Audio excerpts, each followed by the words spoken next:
Bienvenidos a un episodio más de Viajes por el Universo. La vez pasada estuvimos explorando la historia del Camino de Santiago. Y como les había dicho, un episodio es muy poquito para hablar de este tema. Bueno, de casi todos los temas que hablemos acá. Por eso continuamos el Camino de Santiago, pero esta vez en la actualidad. Nos acompaña de nuevo Juan Carlos Henao y vamos a conversar sobre qué es hacer el camino hoy en día, cuáles son las motivaciones para hacerlo, dónde quedarse, vamos a hablar de arquitectura y algo de vino y comida. Acompáñanos en este recorrido por el camino francés.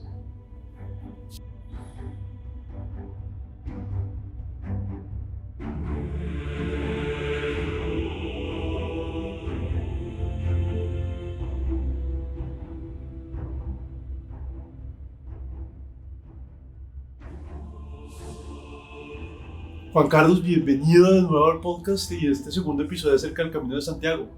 Andrés, muchas gracias. Bienvenidos igualmente a todos a este fascinante mundo del Camino de Santiago, donde efectivamente, como nos comentaba Andrés, hoy vamos a conocer como algunos aspectos necesarios para hacer el camino, ¿sí? Hay muchos mitos, muchas incógnitas, seguramente surgirán muchas preguntas que ustedes podrán escribirnos y enviarnos pues de pronto a los correos o al mismo grupo de WhatsApp que hemos armado para irlas como resolviendo, y esa es la idea, Andrés. Yo creo que el Camino de Santiago es realmente muy interesante, y una de las cosas que yo veo es que la gente dice, uy, 800 kilómetros, ¿yo cómo voy a hacer 800 kilómetros si yo nunca he caminado, es decir, no es una cosa que sea una camisa de fuerza, ¿sí? En el caso, por ejemplo, te cuento de los europeos, porque pues es que lo tienen ahí al lado. Normalmente ellos con sus amigos, sus grupos de caminantes que tienen, ellos suelen destinar una semana cada año para hacer pequeños tramos, ¿sí? Cuando nosotros ya de aquí de Sudamérica, Argentina, Colombia, Perú, Ecuador, etcétera, pretendemos hacer el camino, pues por el tema de costos y todo, preferimos tratar de hacerlo todo completo, ¿sí? En un mes, en 30 días, 31, 32 días, que se pueda hacer el camino a pie desde ese sitio que se llama Roncesvalles, y nos referimos principalmente al camino francés, ¿no? Ese es un poquito como lo que quisiéramos aclarar y contarle a la gente para que puedan tener conocimiento y sobre todo para que se animen a hacer el Camino de Santiago. Pero es que no necesariamente tiene que ser todo el camino a pie, o sea, caminando o en bicicleta, que ya hablaremos más adelante de eso, sino que, por ejemplo, podríamos arrancar en bus desde Pamplona y conocer algunos lugares, pues para conocer algo más del camino y después sí hacer los kilómetros necesarios para tener ese certificado de esa Compostela, ¿no?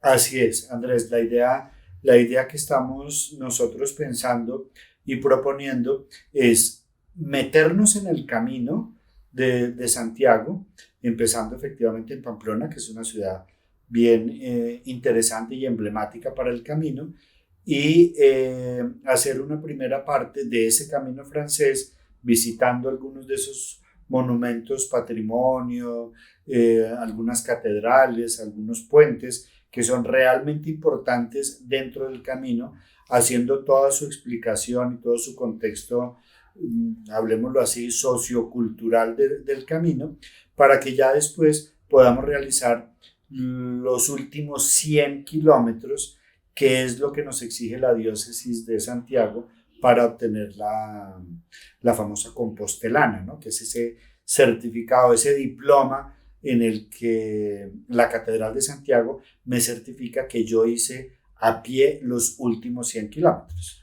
Claro, eso es caminando, pero también se puede hacer en bicicleta y a caballo, ¿no? Así es. Y te dan certificado por eso. ¿Cuántos kilómetros es si lo haces en bicicleta? Digamos que dependiendo también del número de kilómetros que tú hagas diario. Cuando tú caminas en promedio, dijéramos que se sugiere caminar 25 kilómetros diarios. No más, aunque hay gente que lo puede hacer más y pueden caminar hasta 30, 35, pero realmente agota mucho el tema del cuerpo. Y en ese orden de ideas, en bicicleta dijéramos que es el doble, ¿sí? Es decir, en bicicleta pueden hacer de 50 a 60 kilómetros diarios. En ese orden de ideas, el camino desde Roncesvalles en bicicleta puede tardar es más o menos unos 15 días, ¿no? ¿Qué ventajas tiene? Pues eso sí ya como uno quiera y como se sienta mejor. En mi concepto, ¿sí? Sí es difícil llevar este cuerpecito que tenemos nosotros, llevar además del cuerpecito, ¿no? Del cuerpo, una bicicleta, ¿no? Que se pinchó, que la cadena, que aquí. Hay muy buen servicio, ¿no? Tanto para el tema de bicicletas como para arreglarlas, que la pinchada, que la cosa. Hoy en día en eso hay muy, muy buen servicio, pero digamos que se vuelve un poco más pesado, ¿no? En cuanto al camino, hay caminos que se comparten a pie y en bicicleta. Los que somos más caminantes a veces no es que nos incomode, sino que es un poco más peligroso cuando se comparte el camino con las bicicletas, porque uno no lo siente sino ya cuando están encima, o porque ponen la campanita o un timbrecito o alguna cosa, entonces ya uno sabe, cuidado bicicleta, entonces se pone uno ahí al lado, ¿no? Y en algunos buenos tramos para las bicicletas utilizan también las carreteras que nosotros conocemos como carreteras nacionales, que pues pueden tener también, así como aquí en Colombia, pues algunos peligros con los cuales hay que contar y manejar sobre todo la prudencia para poder montar en bicicleta, ¿no? Es un poquito como lo que yo vería en este momento de uno y otro, ¿no?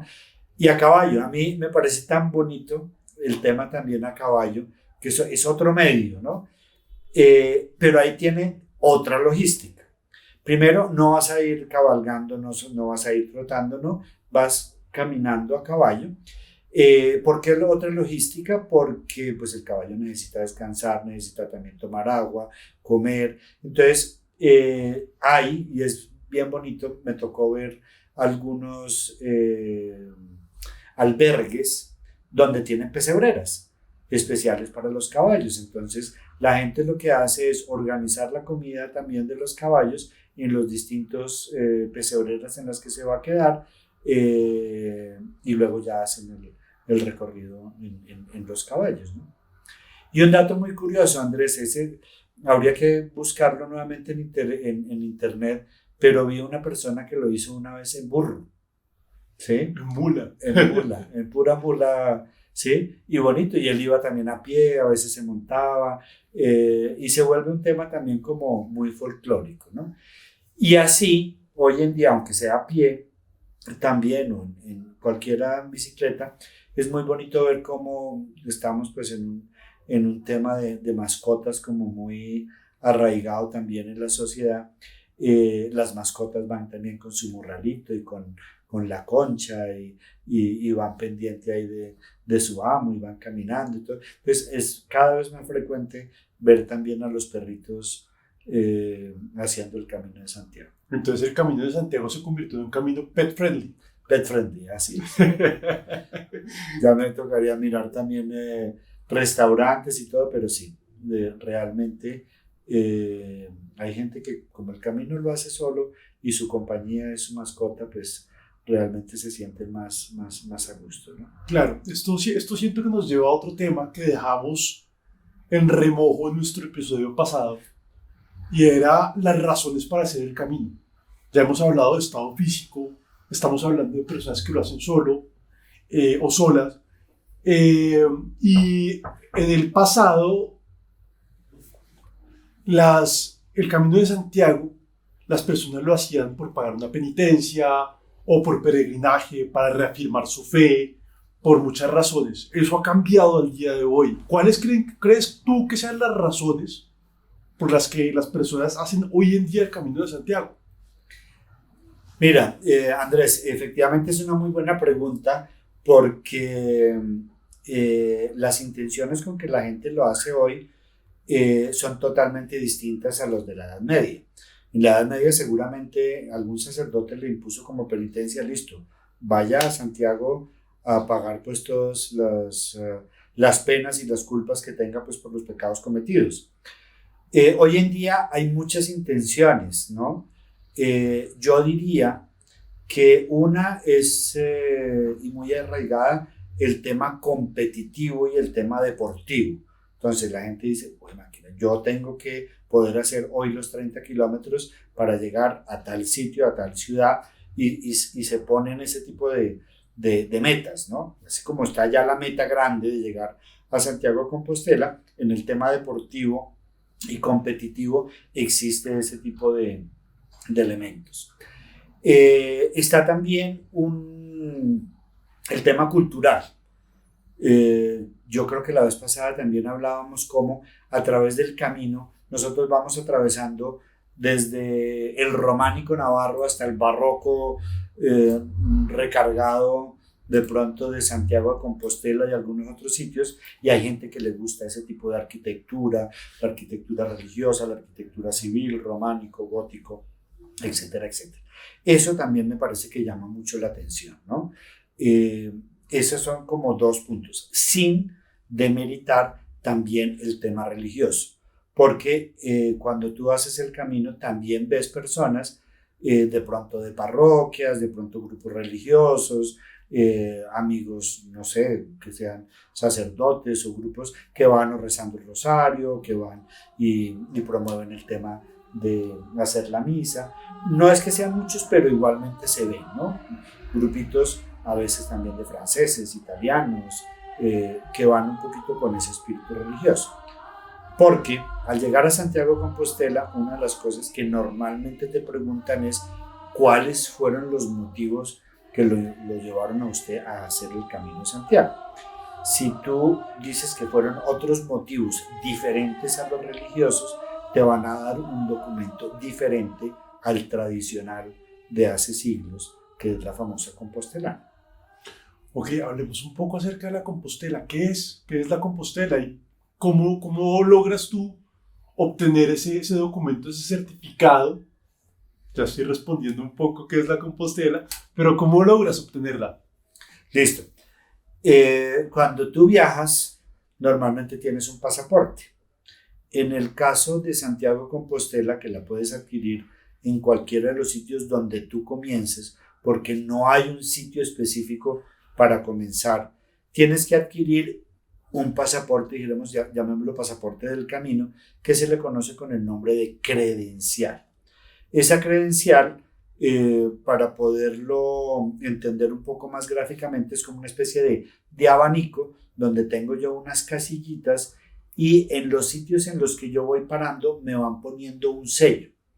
Esos sellos los pueden poner en los bares, en las parroquias, en los restaurantes, y hay una competencia entre esos sellos. Es muy bonito esos sellos porque el sello hace relación al Camino de Santiago, pero igualmente a la ciudad en la que yo estoy, o al bar en el que yo estoy, o a la parroquia en la que yo estoy, un determinado santo o patrono o lo que fuere.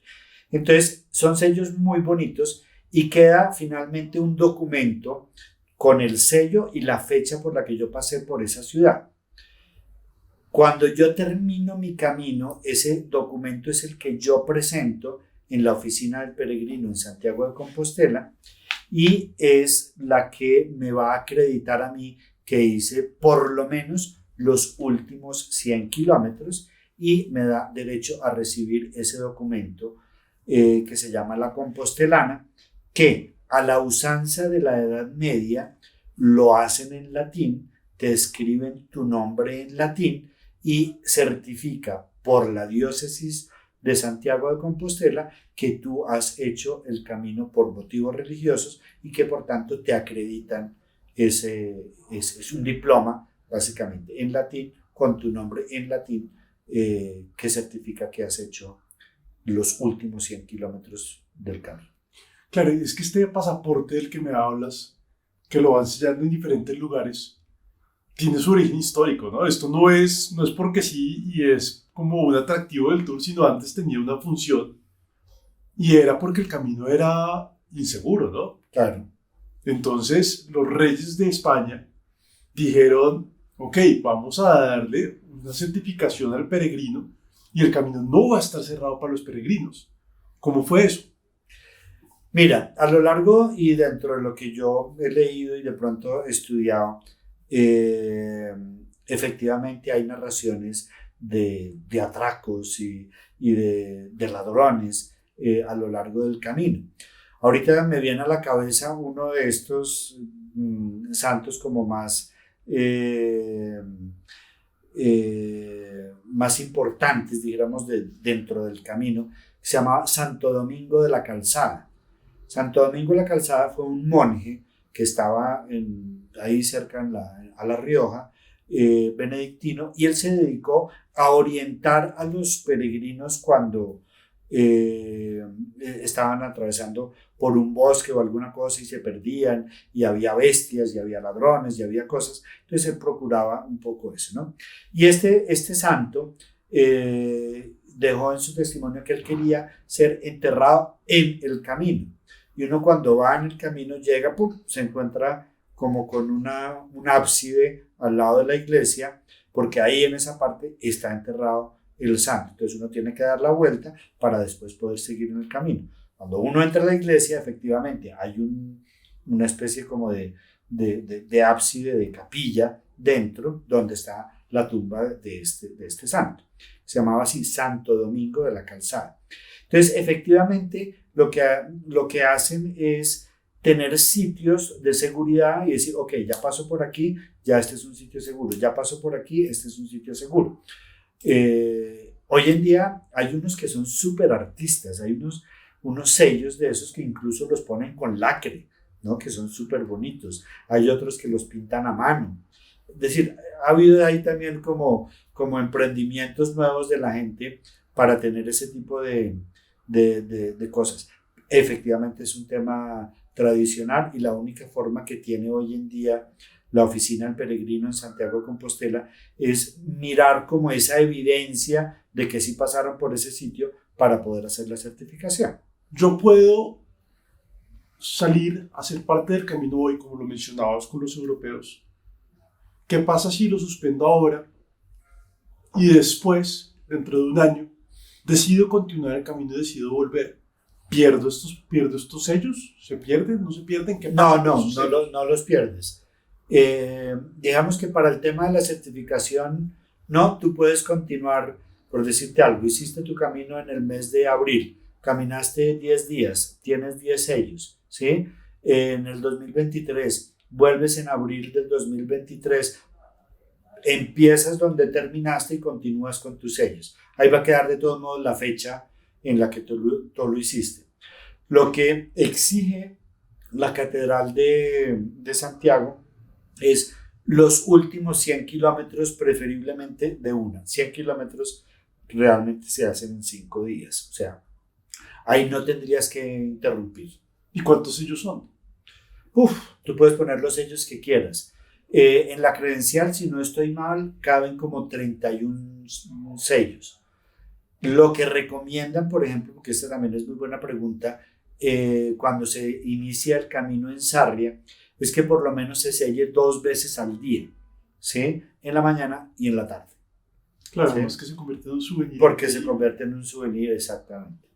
Y además es muy bonito, cuando tú ves ya extendido todo el tema de los sellos y de las credenciales con los sellos, es muy bonito, ¿no? Es decir, es un recuerdo realmente bien bonito, ¿no? Claro. Bueno, y hablemos de una cosa. Hay varias formas, así como hay varios medios de transporte para hacer el camino, hay varias formas de hacerlo.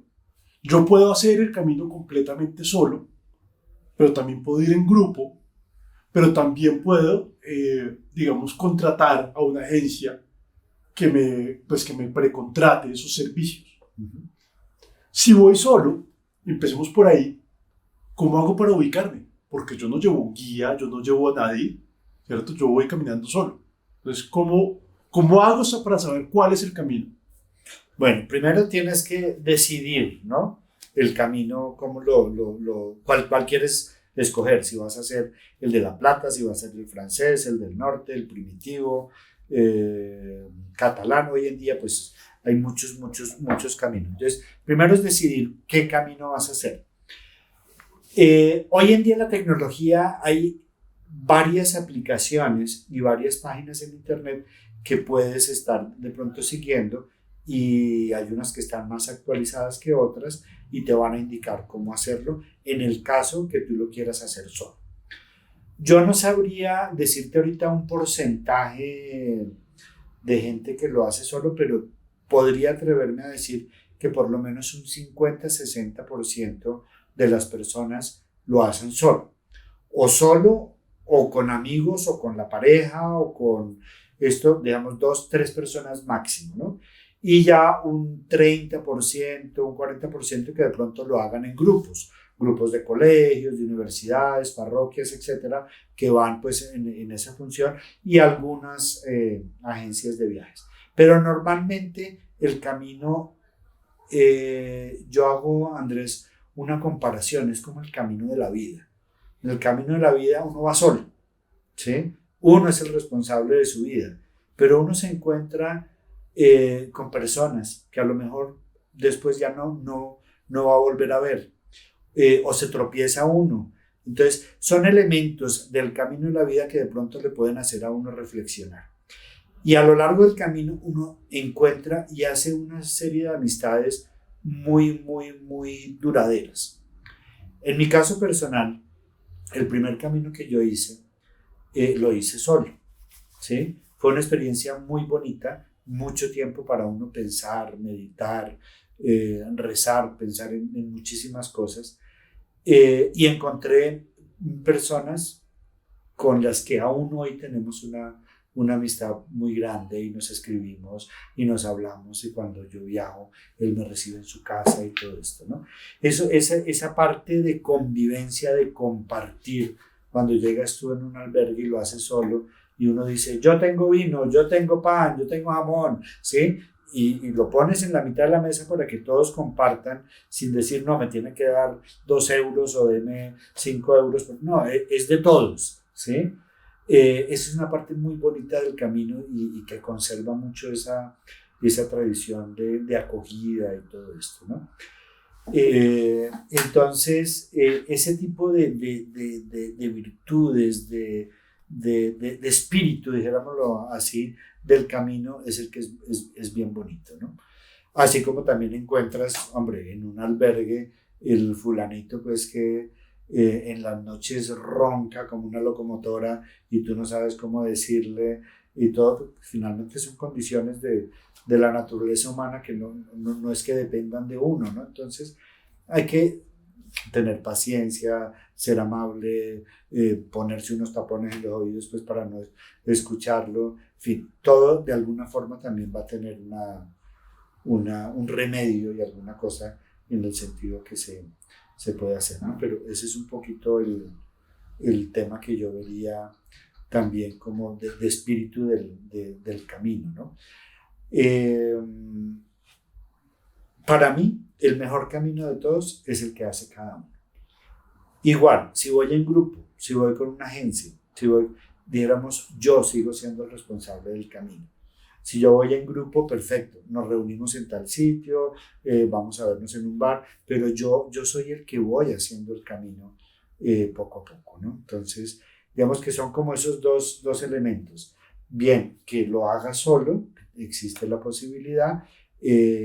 Como decía, hay muchas aplicaciones, hay páginas web, hay libros también, estilo Lonely Planet o lo que sea, dedicados exclusivamente al tema del camino, que te van a indicar dónde parar, dónde tomar agua, dónde poder dormir, y cuadrar un poquito las distancias si lo vas a hacer solo, o si lo haces programado con una agencia en el que haces el camino solo, pero vas con unas indicaciones y vas a la fija en el tema de alojamientos, hoteles, albergues, etc., ¿no? Y por ejemplo, para el que va solo, hay una señalización del camino, que son las conchas y las flechas amarillas, ¿no? Claro. Es decir, en ese sentido, el camino no tiene pierde, pero hay que estar muy alerta, ¿no? Mira que, no sé si lo hablábamos también la vez pasada, y si no, pues vale la pena ahora volverlo a mencionar. El gobierno de Galicia está promocionando el camino en varias partes del mundo, entre esas aquí en Sudamérica, ¿sí? Y recientemente, en marzo de este año 2022, se puso aquí en Bogotá un mojón del Camino de Santiago, donde dice de Bogotá a Santiago de Compostela son 7.274 kilómetros, ¿sí? Claro. Y están promoviendo. ¿Y qué tiene ese mojón? Una concha y la flecha amarilla, que son los signos propios del Camino de Santiago cuando tú lo estás haciendo en España.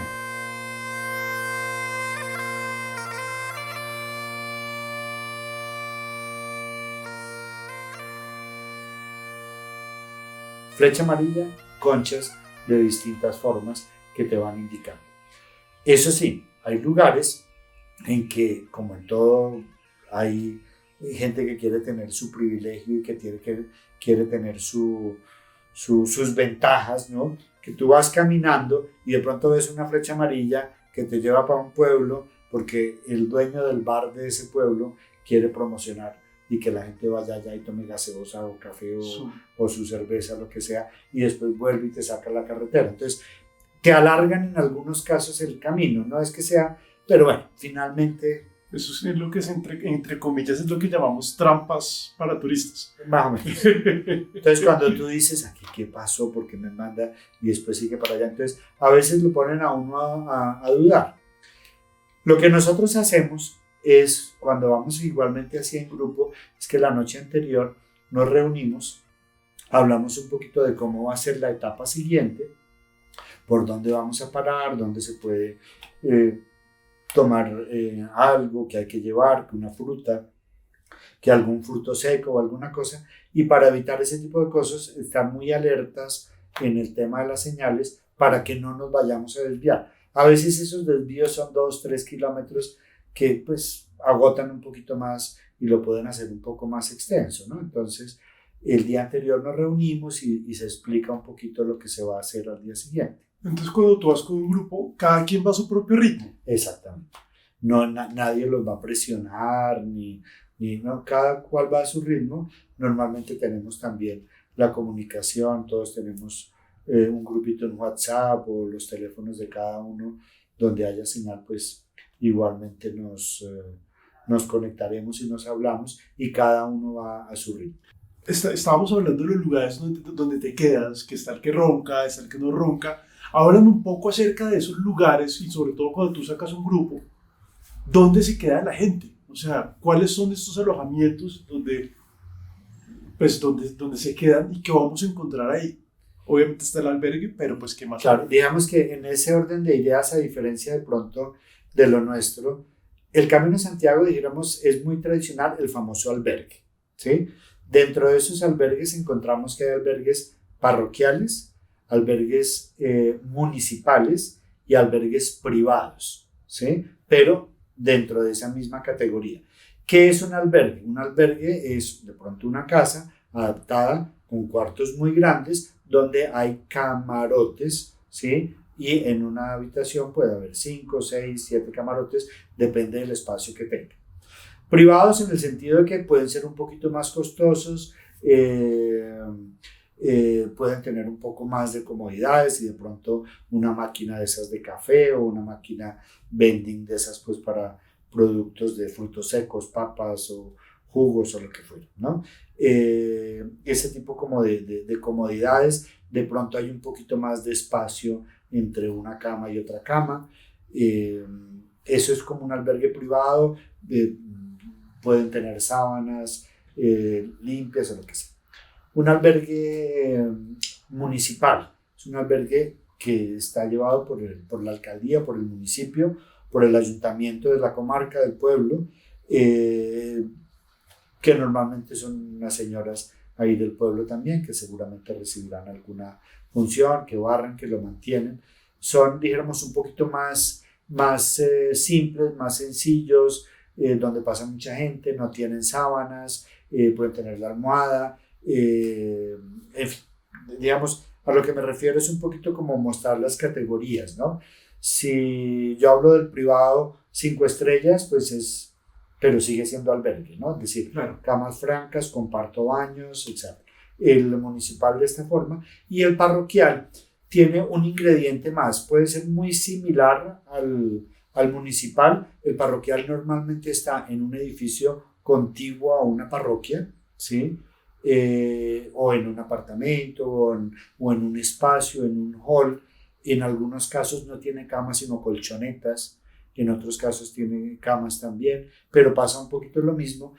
El ingrediente que tienen los parroquiales es que algunos de ellos te invitan a ti a participar en la comida. Tú preparas la comida y de alguna forma lo que pagas es una cuantía mínima y te dan la comida, ¿sí? Es decir, tú puedes pagar 5 euros por la noche y ayudas a lavar los platos, ayudas a cocinar. Entonces hay un ambiente ahí bonito, y ya sin ser obligatorio hay quienes te invitan por la noche a hacer una oración o a la misa o alguna cosa, sin ser una cosa que sea estrictamente obligatoria para ir, ¿no? Hay una cosa también que me contabas la vez pasada fuera del micrófono, y es que hay algunos albergues específicos donde la gente deja cosas que no necesita para que otras personas lo puedan tomar. Exactamente.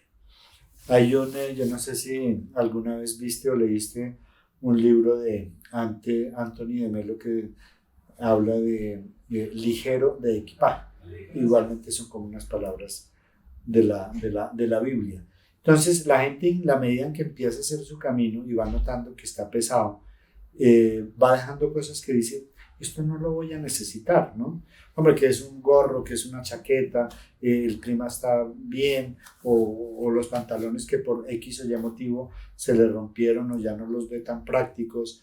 Entonces los dejan, y los albergues conservan unas cajas donde uno puede eventualmente utilizar algo de eso que vea que le puede ser útil, ¿no?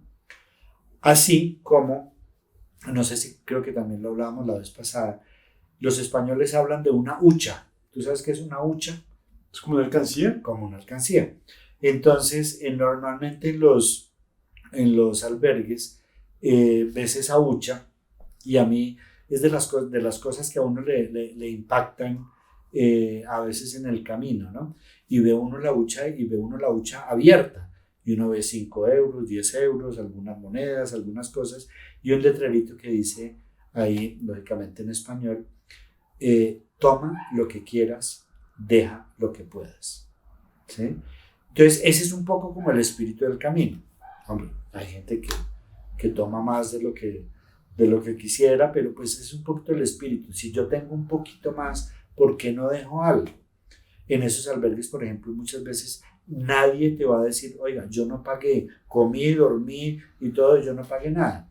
Hombre, lo mínimo es dejar lo mismo que ha dejado uno en los otros sitios, pero hay gente que no lo puede dejar por distintas razones, ¿no? Entonces, pues tú dejas alguna cosa, y hay gente que indudablemente necesita y pues coge alguna cosa. Hay gente que decide hacer el camino con completa austeridad. Total. Y es, de hecho, de pronto por una fe religiosa, o de pronto alguna promesa que está cumpliendo, y bueno, y se hace todo el camino. Pero también hay gente que tiene más, y hay gente que también decide alojarse en lugares, pues de pronto no en albergues, sino en casas señoriales, en mansiones, en castillos medievales. O sea, hay para todos. Hay para todos, eso sí, hay para todos los gustos. Mira que ahí hay dos cosas que me parecen interesantes, porque tú vas haciendo el camino normal y de pronto encuentras una persona, como en cualquier parte del mundo, que está tocando la flauta y tiene su sombrerito ahí y está recibiendo pues algunas moneditas, o la gente le da algo de comer o algo. Y de pronto llegas a tu albergue y es tu vecino de cama. Dice, ay, yo lo vi tocando la flauta, ¿no? Dice, ay, es peregrino también, bueno, pues lo necesitará y así pasa como con mucha frecuencia. Continuando con ese orden de privados, municipales y parroquiales, ahí comenzamos nosotros a hablar como unos estratos un poco más altos, y vendríamos a hablar de posada.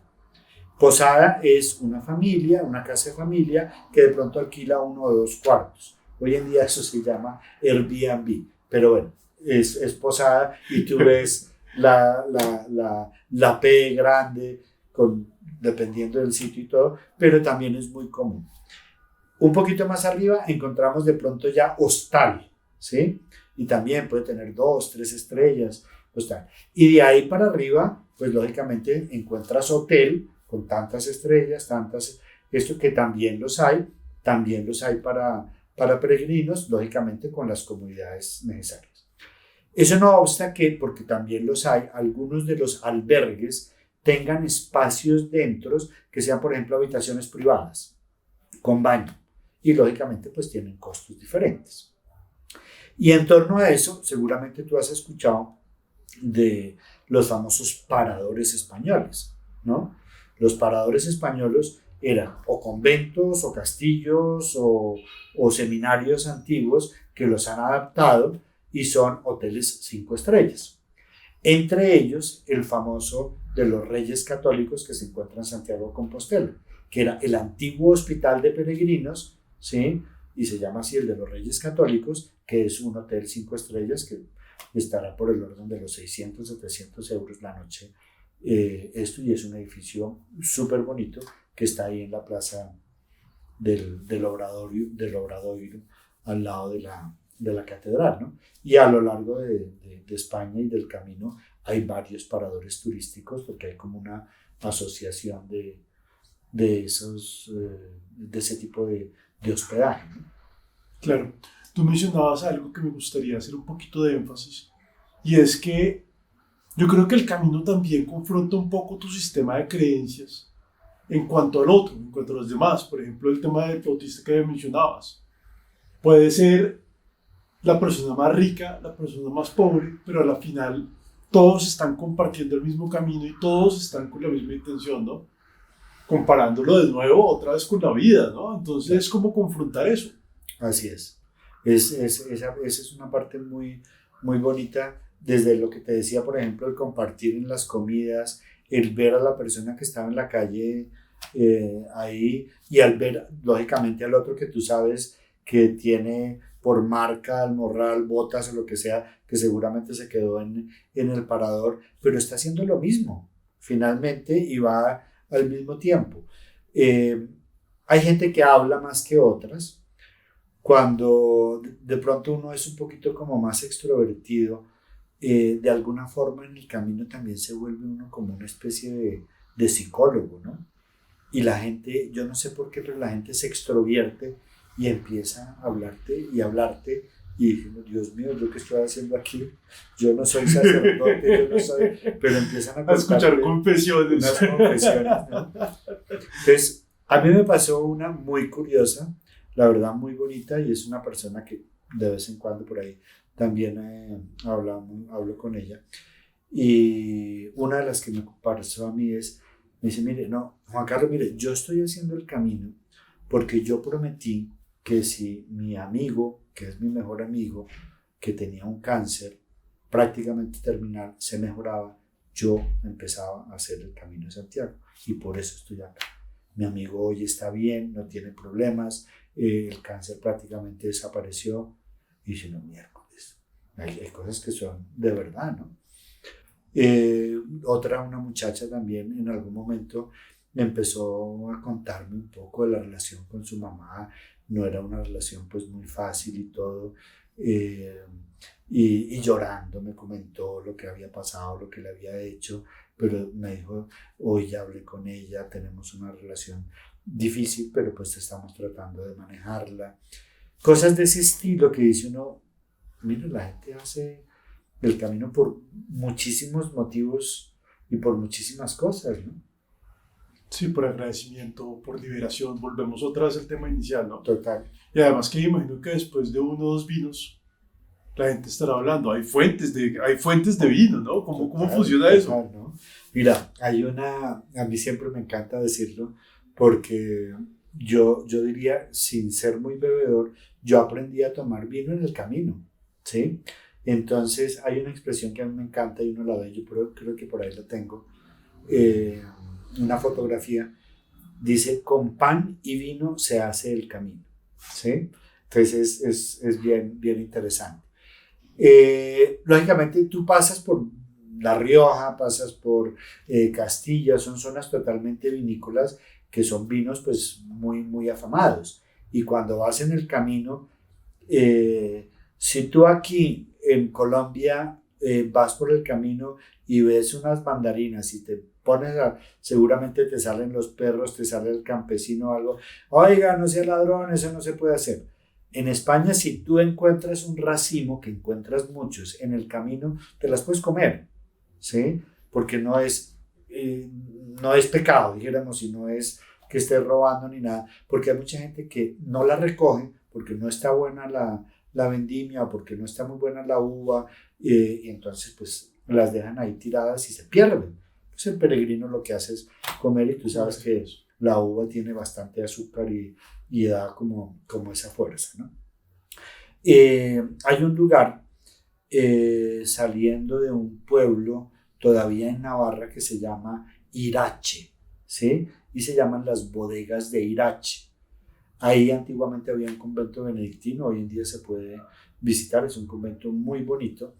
Y la bodega como tal tiene un sitio en el que uno puede pasar y puede llenar su botellita de vino, ¿sí?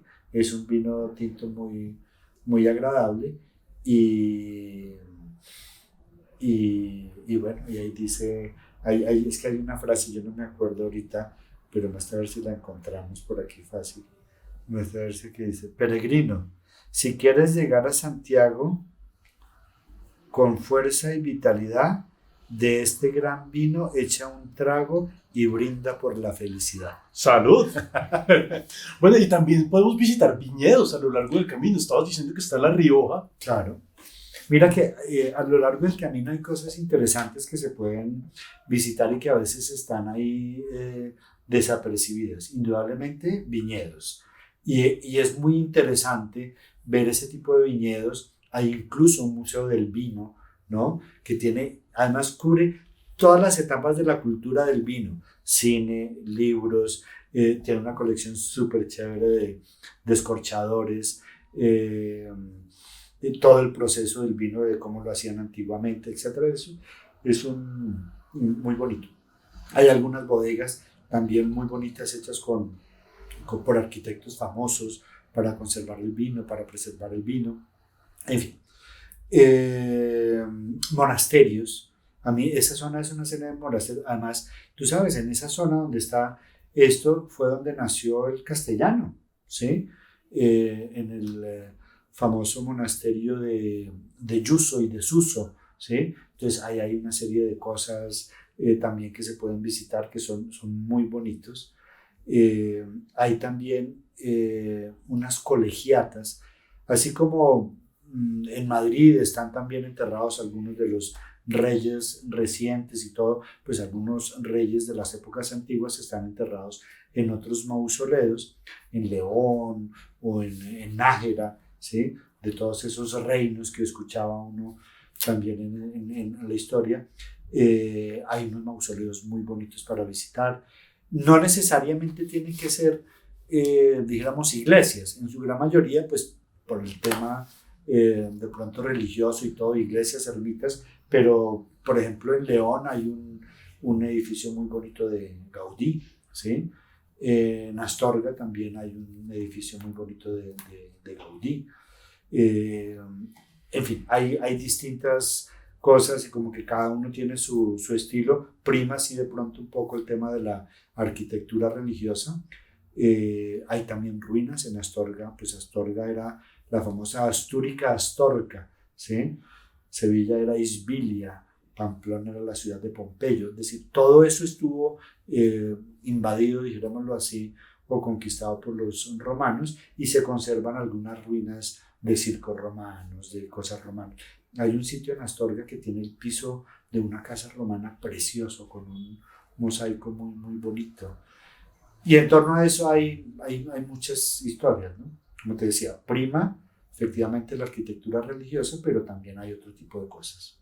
Nos damos cuenta que encontramos arquitectura de Gaudí, encontramos arquitectura gótica, románica, diferentes periodos, y es porque el camino ha sido una confluencia de culturas, ¿no? Claro. Hace un momento estábamos hablando también de música, fuera de micrófono, y de cuál es la música que prevalece en el camino, y cuando conocemos el camino y cuando estamos por ahí, cuál es la música que escuchamos. Digamos que una de las cosas que es como más típica, y cuando uno le dice música Camino a Santiago, podemos hablar música del Renacimiento de pronto, pero sobre todo las famosas gaitas gallegas.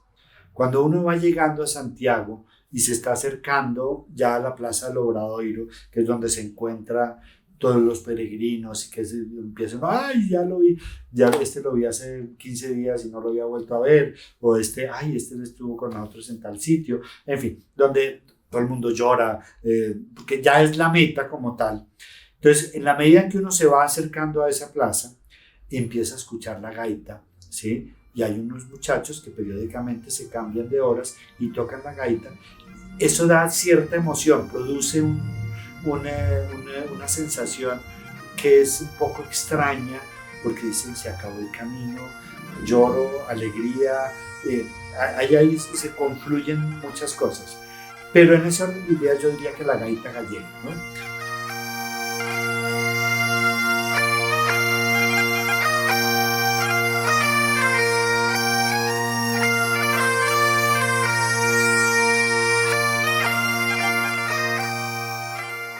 Hay música popular, un poco más popular. Hombre, yo no lo quiero comparar, pero pues que te cuentan de pronto un poco como historias, o peregrino, ya llegué, peregrino, ya estoy acá, apóstol Santiago, ayúdame, que es más tipo oración musicalizada o ese tipo de cosas que de pronto se pueden encontrar. Pero si tú me hablas, yo diría de esto, ¿no? Lógicamente, unido al tema religioso, está muy unido también el canto gregoriano, ¿no? Y con el canto gregoriano, pues hay alguna serie de músicas que son básicamente litúrgicas. Y cuando llegas propiamente a Santiago de Compostela y se está en la misa del peregrino y está el famoso botafumeiro que hablábamos la vez pasada, hablábamos antes, sí.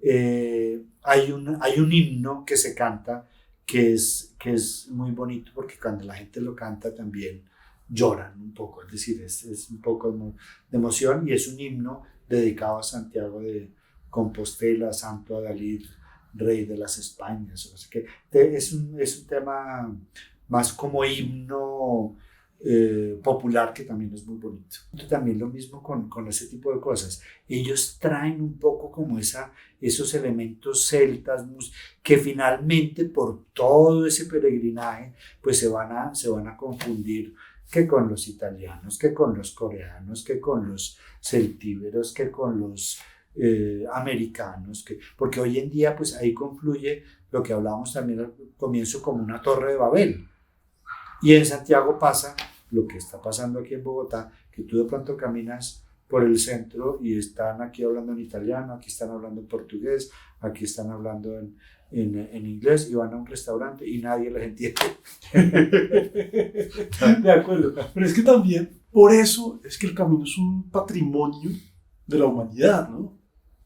Porque es donde confluyen todas las culturas, no es únicamente ir a ver los restos del apóstol Santiago o ir a estar cerca de los restos del apóstol Santiago, sino también encontrar culturas de todo el mundo. Así es. Hablábamos también en ese que te comentaba del compartir. Para mí una de las cosas más bonitas es esa.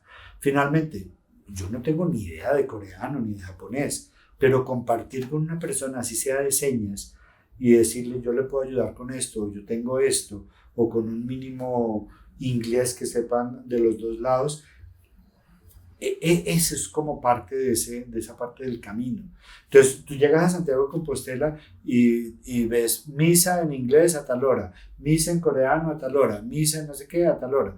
Es decir, es más que en la misma Roma, porque en Roma uno, sí, en la plaza de San Pedro, pero pues todas las misas son en idiomas diferentes, ¿no? Entonces, no sé, hay una confluencia ahí de todas esas culturas, de todas las religiones también, porque pues no todo el mundo lo hace. que es interesante, ¿no? Es bien diciente cuál es ese espíritu del camino, ¿no? Qué bueno. Bueno, Juan Carlos, yo creo que el tiempo se nos fue. Y es que hay mucho que hablar. Yo creo que sigamos hablando del camino porque es en realidad un tema apasionante. Muchas gracias por este espacio. Ha sido pues muy enriquecedor. Y bueno. No, muchas gracias a ti. Ahí seguimos en contacto y miramos a ver qué más. Tenemos una parte pendiente porque esto también me parecería interesante que habláramos de la cantidad de libros que hay en torno al Camino de Santiago. Y eso nos daría para un solo libros capítulo. Y películas. Películas, como toda esa parte de... Tú mencionabas también hacer un episodio completamente del Botafumeiro, sí, únicamente acerca de eso. Entonces, pues bueno, sería muy chévere que nos dejen sus comentarios acerca de este podcast, que nos hablen en el grupo de WhatsApp. Si quieren entrar al grupo de WhatsApp también, pues me escriben a @Androtti en Instagram. Me lo pueden dejar en sus comentarios, con mucho gusto los incluyo. Voy a dejar el link en la descripción de YouTube para que también puedan entrar ahí y para que se convierta en una cosa mucho más colectiva este tema del camino. Todas las preguntas, todo lo que quieran hablar, pues aquí estamos y pues tenemos este experto del camino que es Juan Carlos, que nos con mucho gusto responderá también sus preguntas. Claro que sí, Andrés, esa es la idea. Poder tener un poquito de cultura en torno al camino y de poder compartir. Igualmente, finalmente, esto es un compartir con todos los que a futuro quieran hacer el camino, que es realmente una experiencia maravillosa. Bueno, muchísimas gracias y que tengas muy buen día. Andrés, muchas gracias.